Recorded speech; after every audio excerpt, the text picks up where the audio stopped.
Bismillahirrahmanirrahim. Assalamualaikum warahmatullahi wabarakatuh. Selamat datang di channel Sahabat Luar Biasa. Channelnya orang-orang luar biasa. Apa kabar teman-teman? Mudah-mudahan sehat selalu dan selalu dalam rahmat dan lindungan Allah Subhanahu wa taala. Amin ya robbal alamin. Bagi teman-teman yang baru menemukan channel ini, agar tidak ketinggalan informasi yang insya Allah menarik dan bermanfaat, jika berkenan silahkan like, komen, dan bagikan video ini, serta subscribe dan nyalakan tombol notifikasinya. Syukron jazakumullah khairan. Alhamdulillahillazi bini'matihi tatimus solihat. Segala puji hanya milik Allah, yang dengan segala nikmatnya segala kebaikan menjadi sempurna. Salawat serta salam semoga tercurah limpahkan kepada Nabi Muhammad Sallallahu Alaihi Wasallam serta istri-istri beliau, saudara-saudara beliau, tabi'in, tabi'ut tabi'in, dan bagi kita yang insya Allah setia dan istiqomah mengikuti sunnahnya sampai akhir hayat. Amin ya robbal alamin. Rabbi syrohli sodri wa yasirli amri wahlul uqdatam min lisani yafqahu qawli.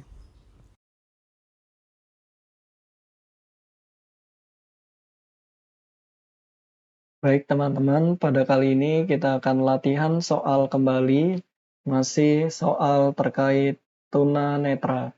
Baik, langsung dimulai saja. Nomor 1, pengertian penglihatan sebagian. Nah, penglihatan sebagian atau biasa disebut partially sighted adalah A. Ketajaman penglihatan sentral 20/200 atau kurang pada penglihatan terbaiknya setelah dikoreksi dengan kacamata. B. Ketajaman penglihatan sentralnya lebih dari 20/200, tetapi ada kerusakan pada lintang pandangnya yang sedemikian rupa sehingga diameter terluas dari lintang pandangnya membentuk sudut yang tidak lebih besar dari 20 derajat. Atau C. Ketajaman penglihatan sentralnya lebih dari 20/200 atau mereka yang memiliki tingkat ketajaman penglihatan sentral antara 20/70 dan 20/200. Manakah jawaban yang tepat, teman-teman? Nah, penglihatan sebagian di sini kita garis bawah ya, berarti mungkin low vision ya teman-teman kalau tidak salah. Nah, itu kalau tidak salah saya yaitu jawabannya D. Ya, betul, mereka yang memiliki tingkat ketajaman sentral antara 20/70 dan 20/200. Yang 20/200 itu biasanya rata-rata totally blind ya teman-teman. Nah, baik, nomor 2. Dua alat yang manual yang sering digunakan dalam menulis huruf Braille adalah A. Riglet dan pen, B. Pen mesin, B. Braille mesin, atau D. Braille pen. Ini insya Allah pasti pada tahu jawabannya teman-teman, yaitu A. Riglet dan pen. Jadi jawaban yang tepat adalah A. Riglet dan pen. Penjelasannya, nah, terdapat dua alat yang dapat Anda pelajari untuk menulis Braille, yaitu Riglet dan pen, dan mesin tik Braille. Nomor 3, huruf Braille mempunyai berapa titik? A6, B7, C9, D4. Tentu ini pun insya Allah sangat mudah ya teman-teman, jawabannya adalah 6. Dengan 2 ke kanan atau ke kiri dan 3 vertikal, 2 horizontal, 3 vertikal, jadi 6 totalnya teman-teman. Adapun penjelasannya, Anda akan mendapati bahwa pada masing-masing petak Riglet itu terdapat 6 lubang pencetak titik, 2 lubang ke kanan, 3 lubang ke bawah, yang merupakan kerangka Braille. Lalu nomor 4, istilah lain dari penulisan penuh. Nah, penulisan penuh huruf Braille disebut A. Full writing, B. Tusing, C. Contraction, atau D. Kode Braille.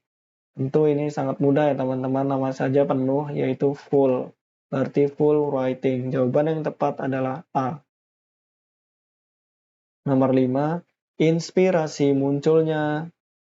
Nah, inspirasi munculnya huruf Braille berawal dari A. Dokter yang membaca ketika gelap, B. Perawat yang membaca ketika gelap, C. Tentara yang membaca ketika gelap, atau D. Pilot yang membaca ketika gelap. Nah, dicek lagi ya teman-teman, bagi yang belum pernah belajar sejarahnya, ada di postingan video materi terkait huruf Braille atau tulisan Braille. Itu jawabannya C. Tentara yang membaca ketika gelap. Nomor 6. Karakter atau huruf Braille dibentuk berdasarkan titik-titik. Yaitu terdiri dari 2 titik ke kanan dan 4 titik ke bawah. 2, 4. Ini berarti 8 ya teman-teman, tidak mungkin. Atau B, 2 titik ke bawah dan 3 titik ke kanan. Nah, 2 ke bawah, 3 titik ke kanan. Ini juga kebalik. Jumlahnya sudah betul. Seharusnya 3 titik ke bawah dan 2 titik ke kanan ya teman-teman.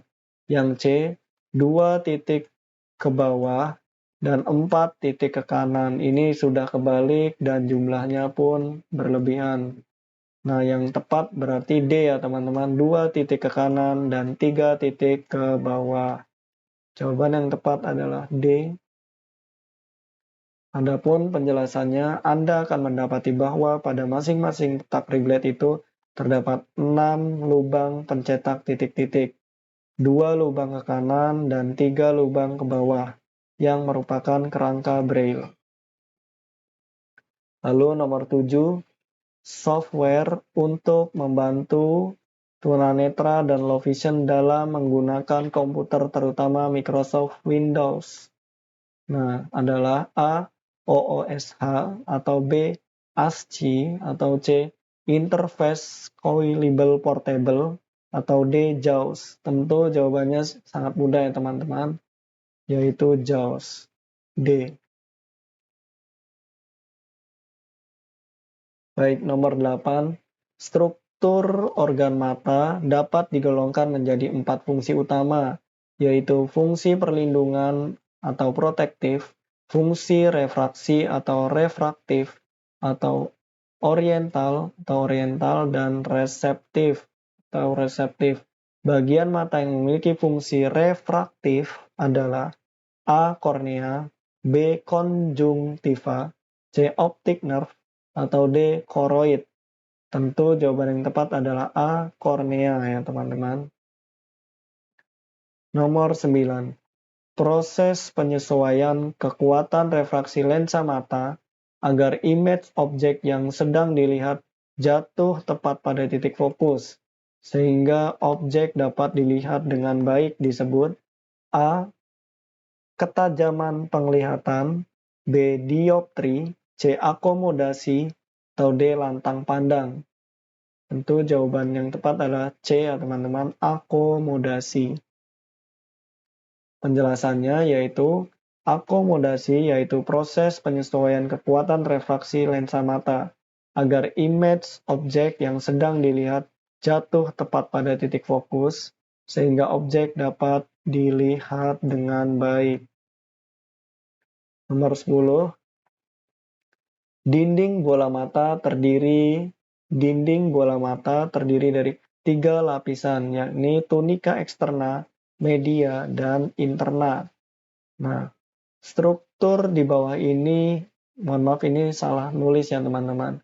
Struktur di bawah ini yang termasuk dalam tunika eksterna adalah A. Retina, B. Iris, C. Koroid, atau D. Kornea. Tentu jawaban yang tepat adalah D. Kornea ya teman-teman. Nomor 11.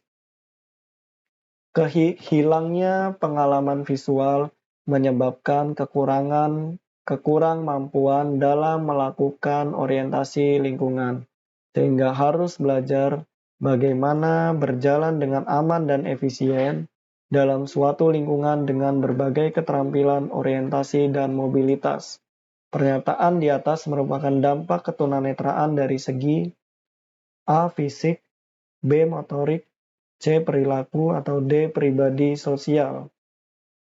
Nah, di sini kan ada kata-kata berjalan. Berjalan itu kaitannya dengan apa, teman-teman? Tentu dengan motorik. Jadi jawaban yang tepat adalah B. Motorik. Nomor 12. Akibat pengalaman-pengalaman yang kurang menyenangkan atau mengecewakan yang sering dialami menjadikan anak-anak tunanetra mudah A. Curiga, B. Ketergantungan pada orang lain, C. Tersinggung, atau D. Depresi. Nah, ini teman-teman ya, akibat pengalaman-pengalaman yang kurang menyenangkan atau mengecewakan. Jadi, mudah tersinggung ya pasti teman-teman. Jawaban yang tepat adalah C. Nomor 13. Istilah identifikasi secara umum mengacu pada pengertian A. Memberikan perhatian khusus, B. Menemukanali anak berkebutuhan khusus, C. Mendaftar anak-anak berkebutuhan khusus, D. Menyeleksi anak-anak berkebutuhan khusus. Kita flashback lagi terkait identifikasi, yaitu penjaringan atau menemukanali. Nah, jadi jawaban yang tepat adalah B. Menemukanali anak berkebutuhan khusus. Adapun penjelasannya, identifikasi adalah upaya menemukanali anak-anak yang diduga mengalami kelainan atau berkebutuhan khusus. Kegiatan ini sangat penting dilakukan oleh guru untuk dapat menemukan dan memberikan layanan sesuai dengan kebutuhan pendidikannya. Nomor 14. Langkah awal yang harus dilakukan guru dalam memberikan layanan pada anak berkebutuhan khusus adalah A. Melakukan bimbingan, B. Memberikan perlakuan khusus, C. Melakukan identifikasi, atau D. Melakukan tes kecerdasan. Ini bimbingan tidak mungkin ya teman-teman. Perlakuan khusus tidak. Nah, yang tepat adalah langkah awal itu identifikasi. Jika melakukan tes kecerdasan, ini tidak mungkin ya teman-teman. Nah, yang tepat adalah C. Melakukan identifikasi.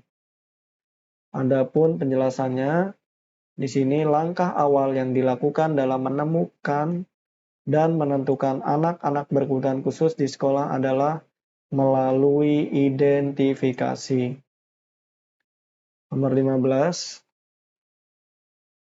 Identifikasi anak berkebutuhan khusus yang dilakukan di sekolah dilakukan berorientasi pada A. Kemampuan anak, B. Usia anak, C. Prestasi belajarnya, atau D. Karakteristiknya. Untuk mengidentifikasi teman-teman anak berkebutuhan khusus yang dilakukan di sekolah, kemampuan anak ini tidak ya, usia anak ini bukan, prestasi belajar bukan, yang betul adalah karakteristiknya seperti apa. Jadi jawaban yang tepat adalah D.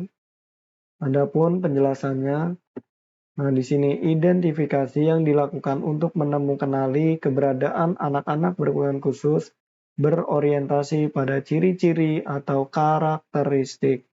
Nah, pada seorang anak yang mencakup kondisi fisik, kemampuan intelektual, komunikasi, maupun sosial emosional. Menurut Rudi Gunawan tahun 2011. Selanjutnya nomor 16. Sasaran observasi dalam identifikasi anak berkebutuhan khusus di sekolah adalah A. Karakteristik fisik dan mental, B. Perbedaan perilaku anak, C. Prestasi belajar anak, atau D. Respon anak terhadap sesuatu. Silakan jawaban yang tepat apa teman-teman?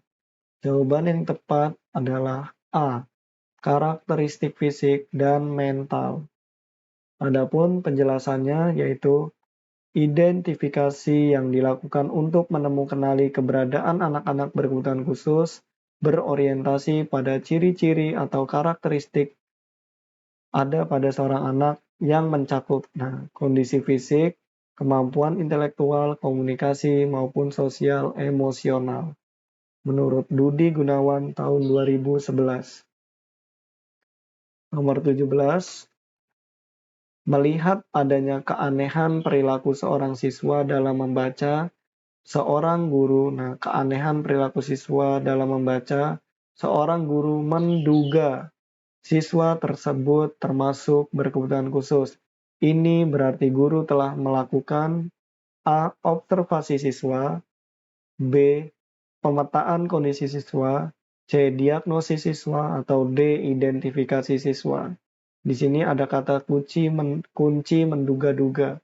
Jika menduga-duga, itu adalah identifikasi siswa.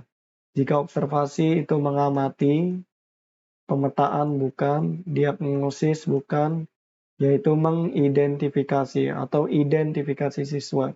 Jadi jawaban yang tepat adalah D, identifikasi siswa. Nomor 18, pada hakikatnya asesmen adalah suatu aktivitas. Asesmen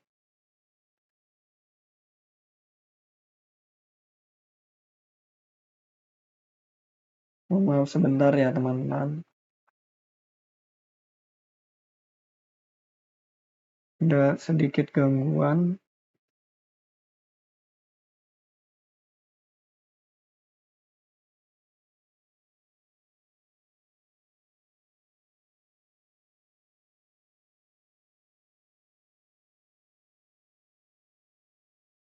Asesmen adalah suatu aktivitas untuk mengumpulkan informasi kondisi anak yang bermanfaat untuk A. Mengembangkan program pendidikan, B. Menyeleksi kemampuan anak, C. Menyusun laporan kemajuan belajar, atau D. Memberikan program remedi.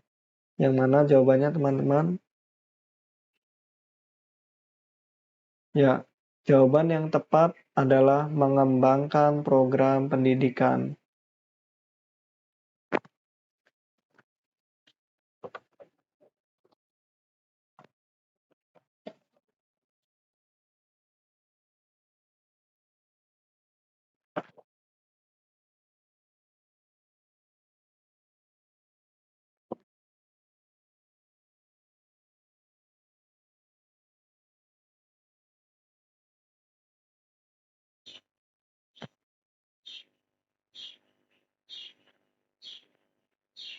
Baik, nomor 19.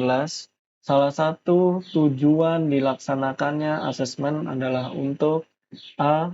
Memberikan bimbingan khusus, B. Menempatkan siswa sesuai kemampuannya, C. Menemukan anak-anak yang kurang mampu, atau D. Menemukan model pembelajaran yang tepat. Dilakukannya asesmen itu untuk mengetahui ya teman-teman, kekurangan, kelebihan, kemampuan, atau kebutuhan yang dimiliki oleh anak, agar kita dapat menempatkan anak sesuai dengan kemampuannya, atau memberikan program pembelajaran yang sesuai dengan kemampuannya. Jadi jawaban yang tepat adalah B, menempatkan siswa sesuai kemampuannya. Nomor 20, manakah yang paling tepat mengenai definisi asesmen dari pernyataan berikut ini? A. Suatu proses mengumpulkan informasi melalui berbagai tes mengenai kemampuan anak. B. Suatu proses mengumpulkan informasi tentang anak berkebutuhan khusus. C. Suatu proses pengumpulan informasi secara sistematis dalam upaya perencanaan dan implementasi pembelajaran, atau D. Suatu proses pengumpulan informasi mengenai penyimpangan perilaku anak berkebutuhan khusus. Ini semuanya terkait dengan informasi, tapi yang paling lengkap adalah untuk upaya perencanaan dan implementasi pembelajaran. Jadi jawaban yang tepat adalah C, suatu proses pengumpulan informasi secara sistematis dalam upaya perencanaan dan implementasi pembelajaran.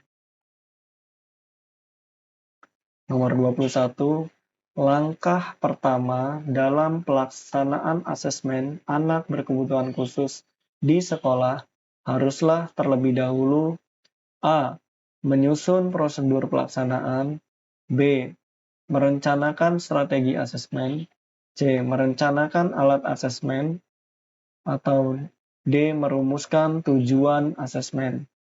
Tentu jawaban yang paling tepat adalah D ya teman-teman. Kita rumuskan dulu apa tujuannya. Baru selanjutnya bagaimana strateginya, prosedurnya, dan alatnya. Oke, nomor 22. Manakah di antara teknik asesmen berikut yang sebenarnya kurang sesuai dilakukan untuk anak berkebutuhan khusus? B. Tes informal, B. Tes formal, C. Observasi, atau D. Wawancara. Jawaban yang tepat adalah tes formal ya teman-teman. Karena kita jika anak berkebutuhan khusus itu cukup dengan tes informal, observasi, dan wawancara. Nomor 23. Para guru atau asesor khususnya di Indonesia jarang menggunakan instrumen asesmen formal karena instrumen tersebut A. Instrumen formal sulit digunakan, B. Instrumen asesmen formal sulit diperoleh, C. Instrumen asesmen formal tidak ada di Indonesia, D. Instrumen asesmen formal tidak dapat dibuat oleh guru. Mana teman-teman yang lebih tepat? Nah, jika sulit digunakan ini tidak juga ya teman-teman. Nah, sulit diperoleh ya itu. Lalu tidak ada di Indonesia bukan berarti tidak ada ya teman-teman. Masih ada. Tidak dapat dibuat oleh guru. Insya Allah guru juga bisa buat ya teman-teman. Hanya saja membutuhkan waktu, tenaga, dan biaya yang lebih. Jadi jawaban yang tepat adalah B. Instrumen asesmen formal sulit diperoleh. Adapun penjelasannya, penyusunan asesmen formal memerlukan keahlian tinggi, waktu yang lama, dan biaya yang besar, karena harus didasarkan validitas tertentu, memerlukan perhitungan reliabilitas, dan tiap butir soal perlu dikalibrasi untuk mengetahui daya pembeda dan derajat kesulitannya. Jadi, karena penyusunan instrumen asesmen formal tidak mudah, maka tidak mudah pula untuk menemukan instrumen asesmen formal tersebut. Karena pentingnya asesmen ini, para ahli di bidang pendidikan bagi anak tunanetra umumnya mempercayai bahwa asesmen informal merupakan cara yang terbaik untuk memperoleh informasi tentang penguasaan anak. Nomor 24. Strategi pengukuran dengan cara melakukan pengamatan langsung terhadap perilaku siswa adalah strategi pengukuran melalui A. Observasi, B. Analisis sampel kerja, C. Inventory informal, atau D. Daftar cek. Di sini langsung kita cermati ya teman-teman, pengamatan, yaitu observasi. Jadi jawaban yang tepat adalah A. Observasi. Adapun penjelasannya, observasi dapat dilakukan secara langsung ataupun tidak langsung.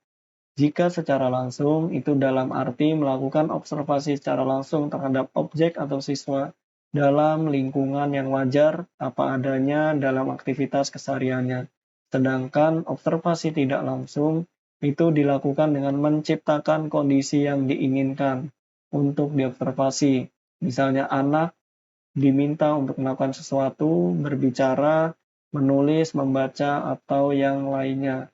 Untuk selanjutnya diamati dan dicatat hasilnya. Nomor 25, untuk memperoleh informasi tentang masa lalu anak atau sejarah perkembangan anak, instrumen asesmen yang tepat digunakan adalah A. Kuesioner, B. Observasi, C. Wawancara, D. Angket. Silakan jawaban yang tepat apa teman-teman? Sejarah perkembangan anak. Kalau saya tidak salah jawabannya D ya teman-teman, angket. Mohon maaf, ternyata salah ya teman-teman, wawancara. Sebenarnya jawaban yang tepat itu daftar cek ya teman-teman, atau checklist. Nah, di sini ada pun penjelasannya. Daftar cek biasanya digunakan untuk meneliti perilaku siswa di dalam kelas atau patokan. Nah, ini patokan perkembangan. Nah, daftar cek juga dapat untuk mengetahui apa yang sudah dicapai pada masa lalu. Nah, jadi di sini jawabannya tidak ada yang tepat ya teman-teman. Karena jawabannya adalah daftar cek atau checklist kinerja siswa di luar sekolah, kurikulum yang sudah dicapai, dan sebagainya.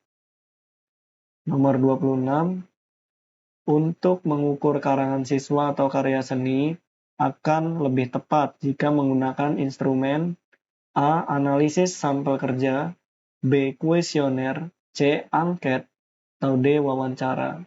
Jawaban yang tepat adalah A. Analisis sampel kerja.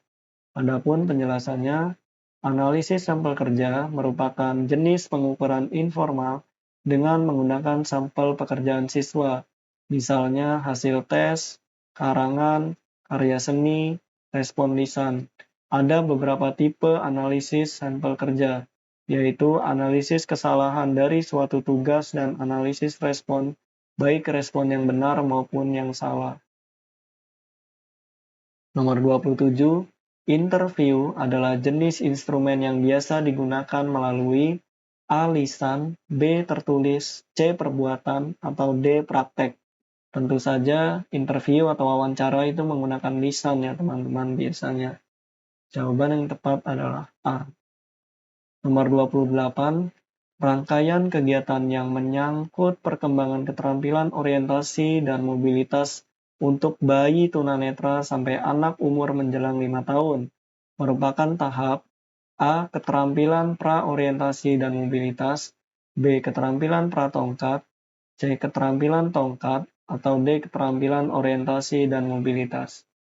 Nah, untuk bayi tunanetra sampai menjelang usia 5 tahun, tentu pra-orientasi dan mobilitas ya teman-teman. Jawaban yang tepat adalah A. Nomor 29, kita bisa menghamparkan selimut atau karpet di lantai dan meletakkan mainan di sudutnya. Lalu kita buat anak merangkak atau berlari ke arah mainan tersebut. Kegiatan ini merupakan upaya membantu keterampilan anak dalam hal A. Trailing, B. Teknik melindungi diri, C. Gerakan bertujuan, D. Penggunaan tongkat. Jawaban yang tepat adalah ini kan kita membuat anak untuk merangkak atau berlari ke arah mainan. Berarti ada tujuannya ya teman-teman. Jadi jawaban yang tepat adalah C. Gerakan bertujuan. Nomor 30, latihan membedakan berbagai jenis rasa. Misalnya asin, manis, pahit, asam. Wujud misalnya padat, lunak, kenyal. Dan suhu misalnya renyah, dingin, panas. Termasuk dalam istilah A. Perception, B. Recognition, C. Verification, atau D. Discrimination. Nah, di sini ada membedakan, yaitu pasti discrimination ya teman-teman. Jawaban yang tepat adalah D. Discrimination. Adapun penjelasannya, discrimination adalah kemampuan membedakan berbagai jenis rasa, karakteristik misalnya asin, manis, pahit, asam, wujud misalnya padat, lunak, kenyal, tekstur, temperatur misalnya renyah, dingin, panas. Nomor 31. Kemampuan anak untuk mengetahui suara apa itu dan untuk apa bunyi itu disebut A. Localization, B. Recognition, C. Spatial relation, atau D. Verification. Tentu jawaban yang tepat adalah B. Recognition. Adapun penjelasannya, recognition adalah kemampuan untuk menentukan bahwa suara di lingkungan sangat membantu untuk mengetahui suara apa itu dan untuk apa bunyi itu. Lalu nomor 32, penginderaan atau persepsi tentang berbagai posisi dan gerakan bagian-bagian tubuh yang saling berkaitan, terlepas dari indera penglihatan, disebut A. Propriosepsi, B. positional thinking, C. Operasional konkret, atau D. Praoperasional.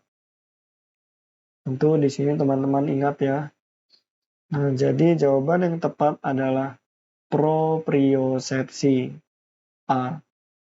Adapun penjelasannya, propriosepsi yaitu penginderaan atau persepsi tentang berbagai posisi dan gerakan bagian-bagian tubuh yang saling berkaitan terlepas dari indera penglihatan.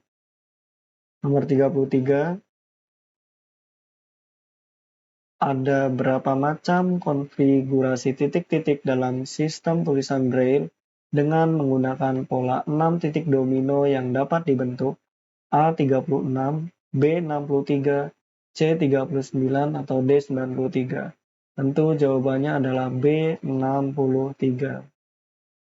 Adapun penjelasannya, sistem tulisan Braille itu menggunakan pola 6 titik domino yang dapat membentuk 63 macam konfigurasi titik-titik untuk mewakili berbagai macam simbol.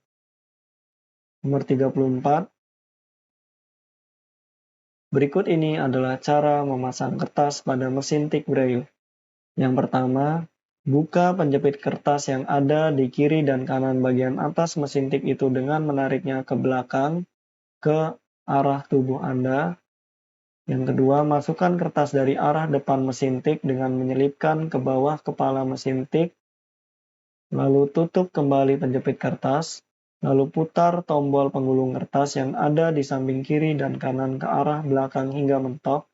Dan yang kelima, tekan tombol spasi baris yang ada di sebelah kiri tombol pengetik untuk memposisikan kertas pada keadaan siap tik. Pertanyaannya, manakah urutan yang benar cara memasang kertas pada mesin tik Braille? Tentu ini sudah tepat ya teman-teman, 1 sampai 5. Jawabannya adalah A, 1 sampai 5. Nah, di sini ada penjelasannya cara memasang kertas. Intinya yang pertama, buka penjepit, masukkan kertas, tutup kembali penjepit kertas, putar tombol penggulung kertas, dan tekan tombol spasi baris. Mudah-mudahan sampai di sini dapat diingat dan dipahami, teman-teman. Nomor 35. Akibat kebiasaan buruk sikap duduk tunanetra ketika membaca dan menulis mengakibatkan tulang belakang membengkok ke kiri atau ke kanan. Nah, yang disebut A. Lordosis, B. Kifosis, C. Skoliosis, atau D. Asimetris. Manakah jawaban yang tepat, teman-teman? Ya, jawaban yang tepat adalah C. Skoliosis. Adapun penjelasannya, skoliosis yaitu tulang belakang membengkok ke kiri atau ke kanan. Penyebabnya adalah sering membawa beban yang terlalu berat pada salah satu anggota gerak atau pada bahu. Lalu nomor 36, software yang digunakan untuk berlatih mesin tik Braille adalah A. JAWS, B. MBC, C. TalK, D. Perkidak. Nah, jawaban yang tepat adalah D. Perkidak. Adapun penjelasannya, nah di sini ya teman-teman diulangi lagi, Perkidak jika Anda berkesulitan mendapatkan mesin tik Braille untuk berlatih, Anda dapat menggunakan software yang khusus dirancang untuk mensimulasi cara mengetik Braille. Salah satu dari software tersebut adalah Perkidak, yang dikembangkan untuk program pendidikan jarak jauh oleh Duxbury Systems. Software ini dapat di-download secara cuma-cuma dari situs web Duxbury System dengan alamat atau link www.duxburysystem.com. Nama file software itu adalah setupperky.exe. Jika Anda mendapatkan kesulitan mendownload software itu dari internet, Anda dapat memintanya melalui email didi.tarsidi@yahoo.co.id. Mohon maaf jika dicoba sudah tidak bisa ya teman-teman, karena ini sumbernya sudah dari zaman dulu. Dan saya sendiri pun belum pernah mencoba. Jika teman-teman ingin mencoba, ya dipersilahkan. Nomor 37. Yang pertama, dilakukan ketika memasang kertas pada riglet adalah: A. Buka riglet tersebut, maka Anda akan mendapati paku pada keempat sudut plat bawah riglet itu. B. Letakkan riglet di atas meja di hadapan Anda dengan posisi horizontal. Plat yang berpetak-petak, yang selanjutnya kita sebut plat atas, ada di atas, engsel riglet ada di sebelah kiri. C. Tekan bagian kertas di atas paku bawah hingga menembus kertas, lalu tutupkan plat atas riglet tersebut. Atau D. Letakkan kertas di atas plat bawah dengan tepi kiri kertas menempel ke engsel dan tepi atas kertas menempel ke paku atas. Nah, jawaban yang tepat adalah B ya teman-teman. Adapun penjelasannya, cara memasang kertas. Yang pertama, letakkan riglet di atas meja. Yang kedua, Anda akan mendapati bahwa masing-masing petak riglet itu terdapat 6 lubang pencetak titik-titik. Yang ketiga, buka riglet tersebut. Yang keempat, letakkan kertas di atas plat bawah. Yang kelima, tekan bagian kertas di atas paku bawah hingga menembus kertas. Nomor 38. Proses penjaringan atau proses menemukan anak apakah mempunyai kelainan atau masalah, atau proses pendeteksian dini terhadap anak disebut A. PPI, B. Asesmen, C. Identifikasi, atau D. Identifikasi dan asesmen. Tentu jawaban yang tepat di sini kan proses menemukan atau pendeteksian dini, yaitu identifikasi ya teman-teman. Jawaban yang tepat adalah C. Identifikasi. Adapun penjelasannya, identifikasi adalah kegiatan mengenal atau menandai sesuatu yang dimaknai sebagai proses penjaringan atau proses menemukan anak apakah mempunyai kelainan atau masalah, atau proses pendeteksian dini terhadap anak yang diduga memiliki berkebutuhan khusus. Nomor 39. Hubungan antara identifikasi dan asesmen adalah A. Sebagai kegiatan mencari kelemahan dan kekuatan. B. Mencari klasifikasi. C. Menentukan masalah. Atau D. Kegiatan penjaringan dan penyaringan. Silakan apa jawabannya teman-teman? Ya, jawaban yang tepat adalah D. Kegiatan penjaringan dan penyaringan. Karena identifikasi itu adalah penjaringan, sedangkan asesmen adalah penyaringan. Seperti itu ya teman-teman. Jadi jawaban yang tepat adalah D. Kegiatan penjaringan dan penyaringan. Nomor terakhir, nomor 40. Guru di sekolah dapat menafsirkan atau menentukan jenis layanan yang diperlukan anak berkebutuhan khusus dengan terlebih dahulu: A. Menentukan kompetensi yang harus dikuasai anak. B. Membandingkan kemampuan nyata dan kemampuan ideal. C. Memeriksa hasil asesmen. Atau D. Mendiskusikan bersama staf yang lain. Tentu jawaban yang tepat adalah memeriksa hasil asesmen ya teman-teman. Karena tujuan dari asesmen itu sendiri untuk mengetahui kekurangan, kelebihan, kemampuan, ataupun kebutuhan belajar dari anak berkebutuhan khusus itu sendiri. Jadi jawaban yang tepat adalah C. Memeriksa hasil asesmen. Baik teman-teman, mungkin itu saja yang dapat saya bagikan. Apabila ada kebenaran, pastikan itu datangnya dari Allah Subhanahu wa taala, dan apabila ada kesalahan, pastikan itu datangnya dari saya. Maka apabila ada kebenaran, mohon doakan kebaikan, dan apabila ada kesalahan, mohon dimaafkan dan diingatkan. Syukron jazakumullah khairan. Allahumma inni as'aluka ilman nafi'an wa rizqan thayyiban wa amalan mutaqabbalan. Subhanakallahumma wa bihamdika asyhadu an la ilaha illa anta astaghfiruka wa atubu ilaik. Wassalamualaikum warahmatullahi wabarakatuh.